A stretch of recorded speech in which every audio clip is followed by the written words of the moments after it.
A former bookkeeper for the Greater Spokane Meals on Wheels learns her fate today in court. She embezzled almost $100,000 from the charity, and she could face up to 20 years in prison.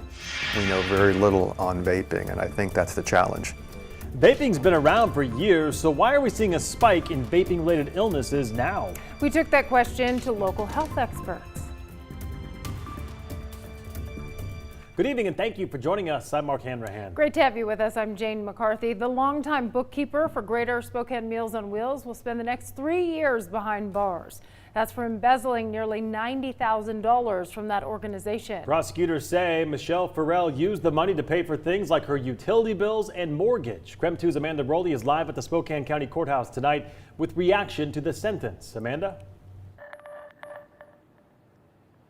Yeah, Mark and Jane in the courtroom today. We were not able to bring cameras inside, but I saw at least a dozen Meals on Wheels victims, representative board members, all there to share their victim statements. However, the judge wanted to limit that. He said, I'll only hear from 5. So we heard from the executive director and several board members, all sharing how that embezzlement affected the organization and helping those most vulnerable in our community. As you mentioned, Michelle Susan Farrell pleaded guilty in July last year, and she is now sentenced to 36 months. That's 3 years in federal prison. She asked the judge to be sentenced to a prison in Texas where her husband could be near her. Now, after the sentencing, we spoke with her niece who sat in on the sentencing today. She is actually a volunteer with Meals on Wheels, and she was very upset by what her aunt had done and is happy to see that there is justice here today. Of course, we'll be sharing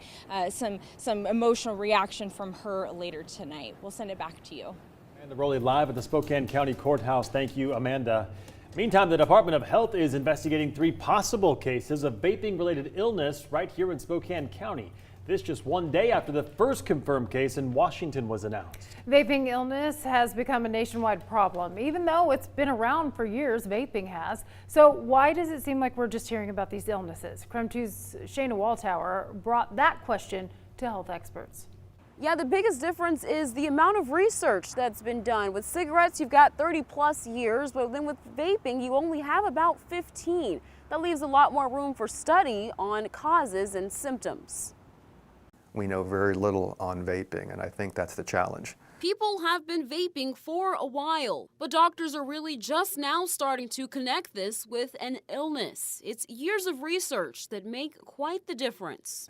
We know the issues around nicotine, we know the issues around tobacco, but we have yet to really identify the issues around vaping. With the length of time cigarettes, for example, have been around, doctors have been able to do extensive research on its effects.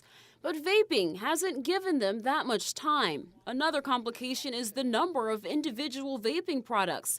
All of the different flavors, devices, ingredients in the e-liquid, it all makes it harder to pinpoint exactly where the issue is. The research that's been done on these initial products isn't going to say anything about the new things that most people are using. So this is why we're just now starting to hear about this illness. It looks like pneumonia, and oftentimes it's being treated like pneumonia, but it's not responding to antibiotics. So now the research is starting to catch up with the symptoms. Oh, you vaped. Oh, you also vaped. Oh, this person also vaped. So the light bulb went off. Lutz says many doctors are now asking patients more than just if they smoke or drink, but also if they vape.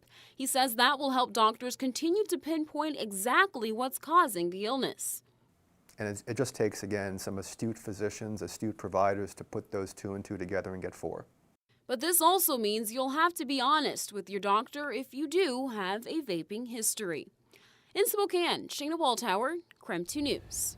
In Washington state, it is illegal to buy or even own vape products if you're under the age of 21. In Idaho, you have to be 18. But more and more teens have them, so how are they getting their hands on them? In a nationwide survey of students who use Juul vape e-cigarettes, 74% of teens said they got them through a retail store. 52% said they got it from a friend or family member, and 6% say they bought them online. We do want to mention that students have the option to select multiple answers. Health officials say they need the help of store clerks to do a better job of keeping teens from getting vape products. And a lot of people think vaping just brings in water vapor to your lungs, but there's a lot more to it. When a vape pen is turned on, the oil inside a pen heats up, and eventually that oily liquid turns into an aerosol. That aerosol is filled with tiny particles containing toxic chemicals, both in nicotine pens and those used to vape marijuana. So health experts are also strongly warning people not to customize those vape pens. Some, not all, vaporizers or e-cigarettes can be modified. So KREM 2's Taylor Vito looked into that. Well, at this vape shop in Coeur d'Alene, you can see it right behind me, right there. It's advertised a mod, short for modification. I was talking with a vapor who was coming here, and they were telling me that basically these things can be customized, potentially allowing for a more intense experience. Mods are definitely different than pens because you can actually, taste incredible flavor and just shoot a very far clouds out. This vapor, Jeff LaFond, didn't mind showing me his mod. It's larger and bulkier than a slim e-cig. As he explained to me, he could crank up the power if he wants, making for a more impressive cloud. Makes you look very, very cool. LaFond says he's been vaping since he was 16. Now, he recognizes the health risks, but says nicotine helps him deal with autism and obsessive-compulsive disorder. It really makes me out of shape if I don't have something to calm me down, so. It's these essentially customizable vaporizers that add yet another factor for health experts to analyze. A quick search online reveals a plethora of videos showing how to make modifications or hacks to some types of vapes. What you would do on these is unscrew it. In this video, this guy takes his vape apart and explains how to change the intensity. The benefits of having more than one coil would equal more flavor, more throat hit, more vapor, and of course more heat. He later puts in part of a cotton ball, warning viewers only to use organic cotton balls. Generic ones could contain harmful chemicals. Moreover, health experts say devices like these can take custom types of liquid or e-juice. Anything you can heat up, you can vape. We've heard locally of kids making their own and selling them at school. That presents another set of concerns. The CDC has warned against both modifying vape products and customizing or making your own liquids. Obviously, it's not regulated at all, and if you're buying it from someone on the street or at school, there's no way to know what's in there. Back at the vape shop, health experts may disagree with its name, cheating death, but LaFond says he'll still take this over cigarettes. That's why people mainly go vaping, because it takes forever to poison your lungs. In Coeur d'Alene, Taylor Vito, KREM 2 News.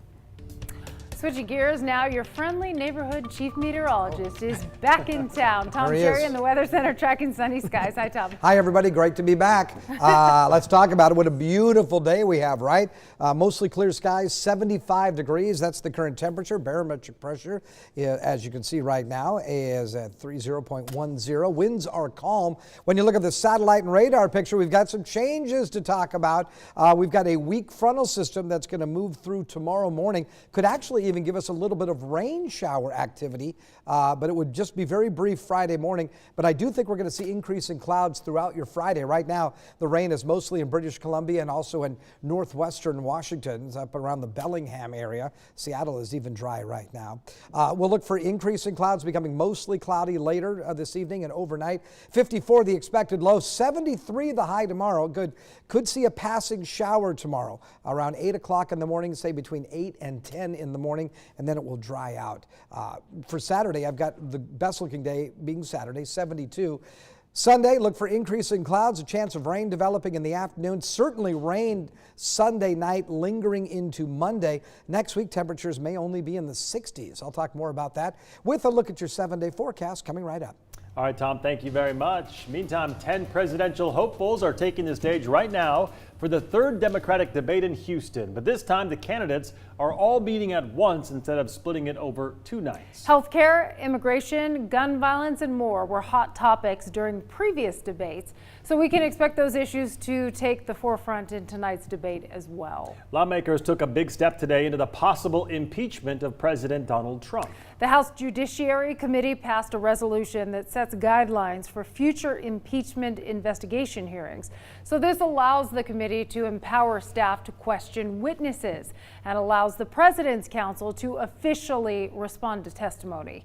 These new procedures will go into effect on Tuesday. That's the same day President Trump's former campaign manager is set to testify. Democrats have not set a deadline for recommending articles of impeachment, but staffers suggest doing so by the end of this year. A nonprofit in Seattle is in the process of building a first-of-its-kind affordable housing complex with LGBTQ seniors in mind. Once the project is complete, the complex will hold more than 100 apartment units. The building will also serve as a headquarters for the nonprofit. Seniors in the Capitol Hill neighborhood believe the development will make a difference.